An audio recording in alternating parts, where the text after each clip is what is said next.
오늘 이제 예배에 대한 이야기, 두 번째 이야기인데요. 앞으로 한 몇 번에 더 걸쳐서 예배에 대한 이야기를 계속 좀 하려고 합니다. 5월 달에 들어가서도 다음 주 마지막 주, 또 5월 첫째 주까지 예배에 대한 이야기를 하고, 아마 어버이 주일 때는 그게 맞춘 설교를 해야 될 것 같고요. 그 뒤에도 예배에 대한 이야기는 좀 몇 번에 걸쳐서 계속 해야 되겠습니다. 예배는 우리 그리스도인들에게와 그리스도인 공동체에서 핵심적인 것이기 때문에 이 예배는 굉장히 중요합니다. 자칫 잘못하면 이 예배가 다른 종교의 그 어떤 모임처럼 되어버리고 어떤 형식처럼 되어버리면 이거는 하나님 앞에 드린 예배가 안 되기 때문에 그렇습니다. 그래서 예배의 본질과 예배의 형식, 예배를 드리는 우리의 자세, 우리의 마음가짐, 이런 부분에 있어서 너무나도 중요하기 때문에 이번 기회를 통해서 예배에 대해서 좀 새롭게 생각을 하시고요. 또 잘못 알고 있었던 것이 있다면 예배에 대해서 다시 그 생각들을 정리하고 새롭게 정립하는 그런 시간이 되었으면 참 좋겠습니다. 그래서 오늘은 우리는 진실한 예배의 삶을 살아냅니다 라는 주제로 말씀을 나누려고 합니다. 여러분, 세상에서 가장 변화되기 어려운 존재가 있다면 그건 무엇일까요? 전부 다 머릿속에 생각을 하시고요. 대부분의 사람들은 이렇게 대답을 합니다. 세상에서 가장 변화되기 어려운 것은 사람이다. 다 대부분 동의를 하실 텐데 저도 그렇게 사실은 생각을 했고 지금도 그 사실을 생활 현장에서 경험하고 있습니다. 그래서 그런지 어떤 사람들은 사람은 절대 안 변한다, 그렇게 얘기들을 하기도 하고요. 특히 또 나이를 기준으로 해서 50이 넘으면 사람은 절대로 변하지 않는다, 그렇게 아주 엄청난 믿음을 갖고 계신 분들이 계셔요. 옛날에 오카노 목사님 살아계실 때는 제자훈련 커트라인이 있었습니다. 제자훈련 세미나에 참석할 수 있는 목회자들의 커트라인 나이가 있었는데 그 나이가 55세였습니다. 생일을 기준으로 딱 해서 55세를 넘으면 안 받아줬습니다. 왜냐고 물었을 때 그 질문에 대한 고 오카노 목사님의 대답은 사람은 55세가 넘으면 바뀌기 힘들다. 그것도 목사는 더 바뀌기 힘들다. 그래서 아예 오지를 마라. 그래서 실제로 안 받아줬습니다. 진짜예요. 아마도 지금도 그 규칙은 지속되고 있을 겁니다. 평신도 제자 훈련이라고 그러나요? 지도자 훈련에 들어오는 것은 54세까지만 들어갈 수가 있는 거죠. 그런데 그렇게 변화되지 않는 사람이 변화되는 것을 실제로 본 것도 사실이에요. 여러분 중에서도 본인이 그것을 경험하고 있는 분도 계실 거고, 그리고 실제로 옆에서 변화되고 있는 것을 본 분도 계실 거예요. 사람은 변화되지 않는다는 일반적인 상식을 뒤엎어버리고 과연 무엇 때문에 사람이 변화될 수 있을까요? 여러분, 만약에 사람이 변화되지 않는다면 이건 정말 비극입니다. 제가 살아온 인생에서 깨달은 것은 뭐냐면 하나님의 복음으로 사람은 변화될 수 있다라는 것이죠. 여러분 동의하십니까? 그래서 복음 앞에서 저는 입을 다물 수밖에 없습니다. 나를 변화시킨 그 복음이 다른 사람들도 변화시킬 수 있다는 사실을 믿기 때문에 저는 오늘도 복음을 전합니다. 나를 변화시킨 하나님의 이 말씀이 다른 사람들도 변화시킬 수 있다는 것을 믿기 때문에 저는 하나님의 말씀을 전하고 하나님의 말씀을 가르치고 하나님 말씀을 전수합니다. 만약에 하나님의 말씀이, 복음이 나도 변화시킬 수 없고 사람들을 절대로 변화시킬 수 없다고 믿는다면 이 말씀이 무슨 소용이 있을까요? 저는 복음을 전할 수 없습니다. 저는 말씀을 가르칠 수도 없고 말씀을 전수할 수도 없습니다. 하나님의 말씀은, 하나님의 복음은 나이에 상관없이 그 말씀을 믿고 그 말씀을 따르는 자는 반드시 변화시키는 능력이 있음을 믿습니다. 90이 넘어도 하나님의 말씀에 붙잡히면 그 분은 변화됩니다. 그러나 아무리 젊어도 신지식을 가지고 있어도 말씀을 믿지 못하고 말씀에 사로잡히지 못하면 그야말로 절대로 바뀌지 않습니다. 사람들이 볼 때에 저 사람은 절대로 안 바뀔 거야. 그런데 여러분, 말씀이 그를 변화시키면 바뀝니다. 복음이 그 일을 하시고 성령이 그 일을 하신다는 것이죠. 우리의 모든 상식과 계산을 깨뜨린 하나님의 사랑만이 완악하고 고집스러운 인간을 바꿀 수 있는 유일한 길임을 저는 믿습니다. 그 누가 창조주의 희생으로 피조물을 살린다는 생각을 할 수 있겠습니까? 아무도 그 마음을 헤아릴 수 없어서 어떤 말로도 그 하나님의 사랑을 표현할 수 없어서 사람을 포함하여 만물이 해야 할 일은 뭐냐면은 하나뿐인 것이죠. 바로 힘을 다하여 마음을 다하여 그 사랑을 표현하는 것입니다. 그것이 바로 예배입니다. 그분이 하신 일을 인정하고 그분이 하신 일을 나타내고 그분의 말씀에 대한 믿음을 찬미하는 일, 그것이 바로 예배지요. 입술로만이 아니라 존재 전체로 그렇게 해야 되는 겁니다. 그러면 먼저 예배의 제물에 대한 이야기를 해봅시다. 예배의 제물은 무엇일까요? 오늘날은 우리 자신이 예배의 제물입니다. 하나님이 가장 원하시는 제물이 바로 우리 자신이라는 거죠. 복음은 하나님이 죄인인 우리를 위해 사랑하는 아들, 하나뿐인 아들을 내어주신 사건이지요. 그것으로 우리를 향한 자신의 사랑을 확정하신 사건, 그것이 바로 십자가 사건입니다. 이제 그 복음에 합당한 우리의 반응은 무엇입니까? 우리 자신을 하나님께 드려서 하나님을 향한 우리의 사랑을 확증하는 것입니다. 하나님이 우리를 향하여 그 사랑을 확정하셨으면 우리는 우리의 반응으로, 믿음의 반응으로, 은혜의 반응으로 그 하나님의 사랑에 대해서 우리의 사랑을 확증하는 것이죠. 하나님께 등을 돌리고 우상을 경배하던 삶을 떠나서 하나님을 경배하는 삶을 사는 것입니다. 구약에서는 동물로 제물을 삼았잖아요. 하지만 이제는 우리 자신을 드려야 합니다. 이제 더 이상 동물을 잡을 필요가 없습니다. 우리 자신을 드립니다. 우리의 마음을 드립니다. 우리의 삶을 드립니다. 내 인생을 하나님께 드립니다. 우리의 말과 우리의 생각과 우리의 의지, 우리의 행실 모두를 통해서 하나님을 드러내고 하나님 나라에 참여할 때에 하나님은 참 예배로 그것을 받으실 것이죠. 더 이상은 우리의 힘으로 살지 않고 성령의 힘으로 사는 것입니다. 내 말을 권력 삼아서 살지 않는 것입니다. 오직 하나님의 말씀을 따라서 살아낼 때에 주님은 그것을 참 예배로 받으시는 것입니다. 동물을 죽이는 대신에 나를 죽여서 십자가에 못 박힌 자로 주님을 찬미할 때 참 예배가 되는 것입니다. 여러분, 동물을 죽이지 않아도 그 번거로움이 없어서 좋다는 것이 아니라 이제는 우리 자신을 죽여야 합니다. 나를 죽이고 나를 낮추고 하나님 앞에 온전하게 드리는 그 참 예배. 그래서 우리가 우리의 마음을 진심으로 새롭게 할 때에 비로소 예배가 시작되는 겁니다.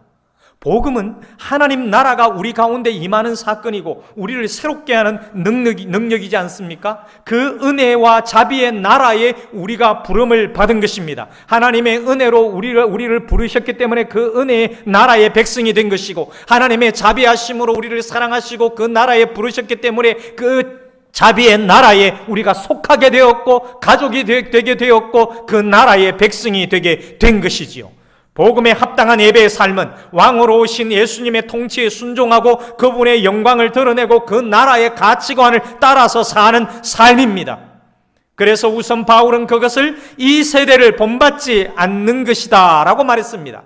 이 세대의 강물에 흘러서 떠내려가지 않도록 우리 자신을 거기에 맡기지 말라는 것이죠. 이 어그러지고 뒤틀려버린 시대의 문화에 순응하거나 동화되지 말라는 뜻이 바로 이 세대를 본받지 말라라는 것입니다. 도리어 어떻게 해야 된다고요? 마음을 새롭게 하는 것이 예배의 조건이라고 말씀합니다. 즉 생각을 바꾸고 세계관을 바꾸라는 것입니다. 그래서 이제 내 뜻이 아니라 나를 부르신 하나님의 뜻을 분별하여 그 뜻을 추구하는 삶 전체가 바로 합당한 예배라는 것을 알아야 합니다. 따라서 모여서 드리는 공적인 예배뿐만이 아니라 삶의 영역 전체에 하나님의 다스리심이 임하게 하는 것, 그것이 주께서 기쁘시게 받으시는 예배입니다. 그러면 예배의 주체는 무엇일까요? 어떤 사람들은 예배의 주체는 나다라고 생각하는 분들이 있는데 예배의 주체, 예배의 핵심, 예배의 본질은 뭐냐면 그리스도의 몸입니다. 복음은 우리를 하나님 나라 공동체로 부르잖아요. 그 안에서, 공동체 안에서, 신앙의 공동체 안에서, 하나님 나라 복음 공동체 안에서 우리는 사랑을 배우고 인내를 배우고 자기 부인을 배우는 것이죠. 눈에 보이지 않는 하나님을 눈에 보이는 지체들을 통해서 사랑하는 것입니다. 그것이 공동체의 모습이죠. 하나님이 주신 은혜와 은사를 가지고 서로 섬기고 서로 가르치면서 하나됨을 이루어 갈 때에, 그 하나됨을 지켜갈 때에 그 공동체는 주님의 온전한 몸으로 세워지는 것이죠. 그것이 공동체 전체를 하나님께 산 제물로 드리는 것입니다. 따라서 예배의 주체는 우리 자신이 아니라 그리스도의 몸이 예배의 주체인 줄로 믿으시기를 바랍니다. 우리가 예배를 잘 드릴 때에, 공동체 예배를 잘 드릴 때에 그리스도의 몸이 세워지는 것이죠. 여러분, 이것이 잘 이해 안 될 수도 있습니다. 그러면 쉽게 좀 설명을 할게요. 모든 것을 은혜로 여기면서 자기의 믿음의 분량대로, 자기가 받은 은사대로 서로를 섬길 때에 공동체는 하나 되어서 진정한 예배를 드릴 수가 있다는 거죠. 여러분, 이런 생각 갖고 있지 않습니까? 형식 안에서 드리는 이 11시 예배가 끝나면 어떻게 돼야 될까요? 예배는 그로 끝입니까? 예배가 그것으로 끝이다라고 생각하는 순간 진정한 그리스도의 몸을 세우는 공동체 예배를 드릴 수가 없습니다. 여러분, 이 형식 안에서 드린 이 예배에서 상처받고 서로를 아프게 하고 서로를 향해서 질투하고 서로를 힘들게 하고 서로를 넘어뜨리고 싸우고 하는 일들이 일어나나요? 일어나지 않습니다. 이 예배 속에는 일어나지 않아요. 그럼 언제 일어나나요? 그런 일들이 언제 일어나요? 자기 욕심 부리고 자기 마음대로 하려고 그러고 함부로 말을 막 내뱉고 섬기려고 하지 않고 섬김을 받으려고 하고 자기 것 챙기려고 하는 그런 모습들이 언제 나타나요? 이 공동체 예배가 끝나고 난 뒤에 나타나는 거예요. 물론 이 공동체 예배 속에서도 그런 모습들이 없는 것은 아닙니다. 있습니다. 예배 드리러 왔을 때에 자리에 앉는 것 때문에 상처받을 수도 있습니다. 정말 예배를 드린다면 다른 사람을 생각하는 자리 앉음도 필요합니다. 교회에 내 자리가 있을까요? 없을까요? 없습니다. 먼저 앉은 사람이 그 자리의 주인이라고 할 수 있어요. 그리고 내가 바깥에 앉았다가 어떤 분이 와서 안으로 들어가려고 그러면 내가 안쪽으로 옮기든지, 그리고 내가 일어서서 아주 정중하게 안쪽으로 들어가시라고 권하든지, 그것이 이 공동체 속에서의 예배의 모습 중에 하나예요. 어떤 분들은 그냥 앉아서 하나님 찬송만 하고 기도하고 설교만 잘 들으면 예배인 줄 아는데요, 전부가 예배입니다. 전부가 예배예요. 그리고 아예 좀 더 좋은 모습은 내가 중간에 앉는 거예요. 더 이상 내가 딱 들어와서 앉아서 더 이상 나갈 일이 없다 생각하면 중간에 앉으면 돼요. 그러면 중간부터 바깥으로 앉겠죠. 예를 들어서 몸에 특별히 이상이 있어서 바깥쪽에 앉아야 되는 분들이 계셔요. 저도 세미나를 가면은 늘 항상 뒷자리나 바깥쪽에 앉아요. 왜냐하면은 혈압약을 먹으니까 이뇨작용이 빨리 생겨서 이뇨작용이 자주 일어나가지고 물 마시면은 화장실에 자주 왔다 갔다 해야 돼요. 그러면은 안쪽이나 앞쪽에 앉아있으면 다른 사람들한테 굉장히 방해가 돼요. 그래서 저는 늘 바깥쪽에 앉아 있거나 뒤쪽에 앉아 있습니다. 공부하는 데는 별로 좋은 자리는 아니에요. 그렇지만 어떡합니까? 다른 사람들에게 방해가 되지 않도록. 어떤 교회에 있을 때는 예배 드릴 때 자리 때문에요. 그걸 시험 들었다고 그러대요. 그건 시험 든 게 아닙니다. 삐진 거죠. 사실을 얘기하면 삐지신 겁니다. 삐져가지고요, 교회를 안 나와요. 그래서 부목사를 했을 때 담임 목사님이 신방가로서 가보니까 저는 여전사님들 왜 그분이 권사님 안 나오세요? 그러니까 목사님 몰라도 됩니다. 아니 내가 모르는데 신방 왜 가냐고. 가르쳐 주세요. 가보면 압니다. 그래서 두 분이서 쉬쉬하면서 얘기하더라고요. 그렇게 부끄러운 줄 알면은 그렇게 가지고 삐지면 안 되죠. 그래서 제가 옆에 살짝이 가서 여전사님하고 권사님하고 얘기하는 데가 옆에 살짝이 들어보니까 얘기인적 자기가 앉은 그 자리 내 자리인데 감히 말이야 내가 앉았는데 여전도사가 아무것도 아닌 여전도사가 보니까 그 여전도사님이 가서 사과를 하더라고요. 권사님 제가 잘못했어요. 교회에 나와 있어. 그 얘기 하더라고요. 제가 알고요 가만히 있을 사람입니까? 가서 권사님이 잘못한 거라고. 그 자리 주인이 어디 있냐고. 제가 얘기했죠. 그리고 그 다음 주부터 나오셨어요. 본인께서 잘못됐다는 걸 아셨으니까. 그걸 전도사님이 가서 사과할 일입니까? 앞자리 좀 옮겨주세요 했다고. 아니 말이야 나를 보고 자리를 옮기라 그랬다. 감히 나한테. 누구한테 그럽니까? 오래 신앙생활 하신 분한테 그렇게 권해야 되죠. 식사할 때 밥 받을 때 줄 서는 것 가지고 커피 한 잔 마시는 것 가지고 누구는 커피 태워주고 나는 안 태워주고 저거는 맨날 지 혼자 커피 태워 먹고 그런 것 때문에 삐지고 속상해하고 하는 거예요. 여러분 그 모든 것이 뭔지 아세요? 예배예요. 이 형식 안에서의 예배가 끝난다고 예배가 끝나는 게 아니라는 거예요. 교회 안에 들어왔으면 이 교회 안에 전체 생활이 다 예배의 삶이 되어야 되는 거예요. 그렇게 예배를 드릴 때에 오늘 성경 말씀에 그렇게 말씀하고 있잖아요. 섬기는 일이면 섬김의 일로, 가르치는 자면 가르치는 일로. 여러 가지 모습 속에서 서로 섬기며 아끼고 사랑하면서 예배를 드릴 때에 누구의 몸을 세워간다고요? 그리스도의 몸을 세워가는 거예요. 그게 바로 예배입니다. 공동체 예배라는 것이에요. 그런데 축도 딱 끝나면 예배 끝났다라고 생각하고 밖에 나가 싸웁니다. 자기 고집 다 부리고 종 땡 안 쳤기 때문에 예배 시작한 거 아니라고 하고 싶은 말 다 하고 다 합니다. 성질 다 내고. 여러분 교회 딱 들어왔으면 오늘부터 이 시간부터 공동체 예배 시간이다. 집에 가실 때까지. 이제 집에 가면 또 다른 예배가 또 있어요. 여기 나가면. 그래서 그리스도인은 이러나 저러나 맨날 예배하며 살아야 돼요. 공동체 예배를 지금 생각하고 있습니다. 이야기하고 있습니다. 형식 안에서 예배가 끝나면은요, 살아내는 예배로 이어져야 합니다. 많은 그리스도인들이 여기서 실패합니다. 여러분, 우리 실패하지 않도록 합시다. 형식 안에서 드리는 것만 예배라고 생각하니까 그렇게 실패하는 거예요. 우리가 드리는 예배의 형태에 대해서 오늘 이제 3개를 이야기하려고 합니다. 정리를 하려고 하는데 이 내용은 가정 예배지에 그대로 실려져 있습니다. 이 이야기를 하면서 오늘 전체 설교를 마무리하려고 하는데 첫 번째는 뭐냐면 개인의 찬미예요. 히브리서 13장 15절에 보면 이런 말씀이 있습니다. 우리는 예수로 말미암아 끊임없이 하나님께 찬미의 제사를 드리는데 이것은 곧 그의 이름을 고백하는 입술의 열매입니다 라고 말씀하고 있어요.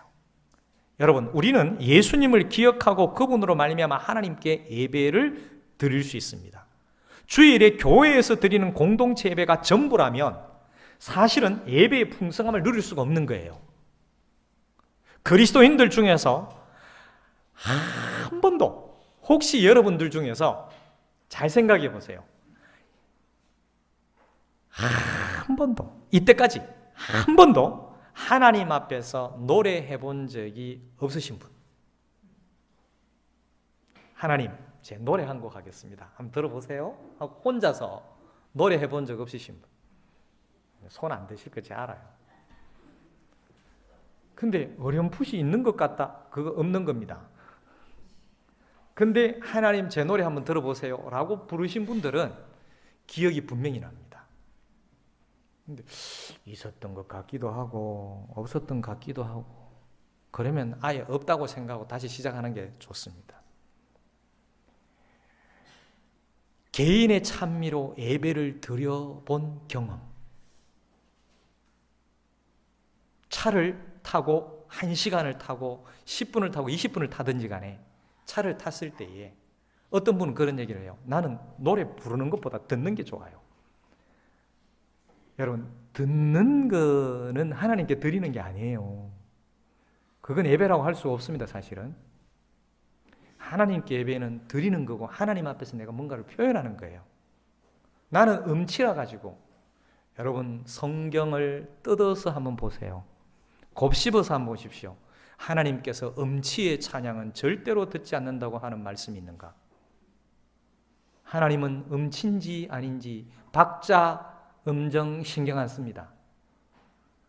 트로트 풍으로 불러도 되고 랩 풍으로 불러도 되고요, 클래식 풍으로 불러도 되고요, 어떻게 불러도 상관없습니다. 내 영혼이 은총 입어를 자기 버전으로 부르면 됩니다. 박자 4분의 3박자로 되어 있나? 그게 4분의 3박자로 되는데 4분의 4박자로 맞춰서 불러도 되고요, 4분의 2박자로 불러서 맞춰도 되고, 뭐 어떤 풍으로 맞춰서 불러도 아무 상관없습니다. 그래서 제가 작년인가 재작년인가 수련회 갔을 때에 그 나의 기쁨 나의 기쁨 나의 소망, 그걸 랩으로 바꿔가지고 한번 불렀던 적 있죠. 근데 그때 억수로 좋아하시대요. 제가 박성일 장로님하고 같이 춤도 추고 그랬었는데, 어두운 밤에도 주찬양 그럼 제가 불렀잖아요. 늘 아신 마음뿐을. 그거 제가 평소에 그냥 부르던 거예요. 혼자서 그냥 부르던 거예요. 그리고 뒤에는 나의 기쁨 나의 트로트풍으로 불러드렸잖아요. 왜 그렇게 좋아하셨어요? 늘 저는 그냥 혼자서 그렇게 부르는 거예요. 그게 여러분 찬미 제사입니다. 하나님 앞에서 이 부를 때는요, 곡 좀 상관없습니다. 틀려도 되고요. 그렇죠? 아멘, 맞습니다. 예. 뭐 우리 장로님 바이브레이션 멋있잖아요. 근데 괜찮아요. 뭐 처음부터 시작해서 계속 바이브레이션 해도 하나님은 아주 듣기 좋아하시는 거예요. 안 부르는 것보다 부르는 게 훨씬 낫습니다. 듣는 거 좋아하지 말고요, 예배는 부르는 걸 좋아합니다. 혼자서 많이 부르세요. 누가 듣는 게 거북하면은 정말 뭉그러 잠가놓고 혼자서 크게 부르지 말고 조용하게 부르면 돼요. 뭐 그게 법칙이 있는 게 아니에요. 옛날에 회사 다닐 때 쉬는 시간에 되면 사람들이 담배 한 대 피우러 막 쫙 나가지고 뭐 화장실 앞에서 막 해가지고 담배 나눠가면 막 피우더라고요. 뭐 가는 담배도 있고 굵은 담배도 있고 짧은 담배도 있고 그런 게 여러 가지가 있대요. 저는 안 피워봐서 모르겠는데 그 비싼 담배를 서로 나눠가면 맛있게 먹더라고요. 이제 그럴 때에 우리 그리스도인들은 뭐예요? 그냥 조용히 다른 자리에 앉아가서 말씀 한 꼭지 꼭꼭 씹어 먹든지, 그죠? 찬양 한 곡 혼자서 조용히 부르든지, 그게 그렇게 하면 되잖아요. 커피와 함께 말씀 한 꼭지. 이런 모습들이 실제로 본인이 개인의 제사를 드리는 거예요. 하나님, 제가 한 곡 하겠으니까 한번 들어보시오. 그리고 부르는 거예요. 이게 개인의 예배입니다. 두 번째로 골로새서 3장 16절을 보면 공동체적인 예배가 나오는데, 그리스도의 말씀이 너희 속에 풍성히 거하여 모든 지혜로 피차 가르치면서 권면하고 시와 찬송과 신령한 노래를 부르며 감사하는 마음으로 하나님을 찬양하라, 그 말씀이 나와요. 이 구절은 공동체적 예배의 세 가지 차원을 얘기하는데요, 먼저 위에서 아래로 내려오는 하향적 차원이 있습니다. 이것은 하나님의 말씀이 우리 안에 풍성히 살아있게 하는 것이죠. 말씀이죠, 말씀. 그래서 목사가 여러분들한테 뭐 하나님으로서 얘기하는 건 아니에요. 그래서 하나님께서 직접 말씀하시지 않고 하나님의 말씀을 이제 하향적으로 위에서 내려 보낸다라는 그 뜻을 의미하고 있는 거예요. 그래서 이 말씀은 하향적 차원이에요. 그런가 하면은 수평적 차원이 있어요. 온갖 지혜로 서로 가르치고 권고하는 수평적 차원이 있어요. 이 공동체의 예배 속에는요. 사실 우리 예배 속에서 수평적 차원들이 있어요. 우리 조금 전에 말씀 듣기 전에 지난주에 드렸던 마음으로 드린 예배의 내용 있잖아요. 드릴 때는 이게 상향적 차원이에요. 하나님께 마음을 드리잖아요. 그런데 설교 전에 쭉 자막을 통해 읽는 거는 이게 뭐겠어요? 수평적 차원이에요. 우리가 서로 나누는 거예요. 다른 분이 드린 것을 우리가 같이 느끼는 거죠. 이런 게 수평적 차원이죠. 이것은 그리스도의 가족들 사이에서 일어나는 거예요. 그리고 간단하게 서로의 얼굴을 봐주고 안부를 묻고 하는 그런 시간들도 수평적 차원이죠. 이제 아까 말씀드렸던 공동체 전체, 그리스도의 몸을 세우는 그 전체 예배 차원에서 생각하면은 우리가 같이 앉아서 식사하는 것도 수평적 차원의 예배 행위라는 거예요.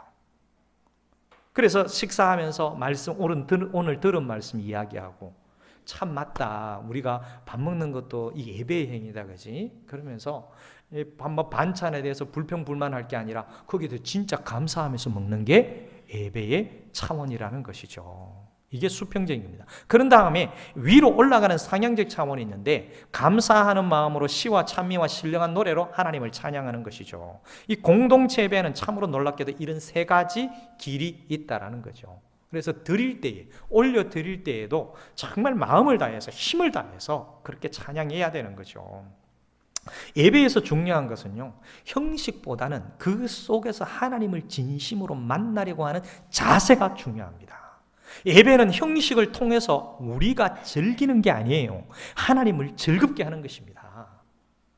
여러분, 집에 부모님들 생신 잔치 마련해 드릴 때에 누구를 위해서 그 잔치를 마련합니까? 누가 기쁜 게 맞는 거예요? 부모님이 기쁜 게 맞는 거죠. 그러면 부모님이 기쁘신 잔치가 되려면 자녀들은 조금 힘들어야 돼요? 안 힘들어야 돼요? 조금 힘들어야 돼요. 준비하려면. 요즘은 그래도 덜 힘들죠. 옛날에는 집에서 다 지지고 볶고 해가지고 얼마나 힘들겠습니까? 요즘에는 다 이제 돈 들여서 하니까 돈을 들이는 그런 힘듦이 있어야 되고, 시간을 내야 되는 그 수고가 있어야 돼요. 우리가 예배 드릴 때, 하나님을 기쁘게 할 때에 우리에게 힘든 수고가 있는 것은 당연한 것입니다. 우리가 즐겁도록 예배하는 것은, 그거는 핵심이 아니에요. 어떤 젊은 목사님들은 막 예배는 우리가 즐겨야 된다고. 물론 틀린 말은 아니에요. 우리가 즐겨야지요.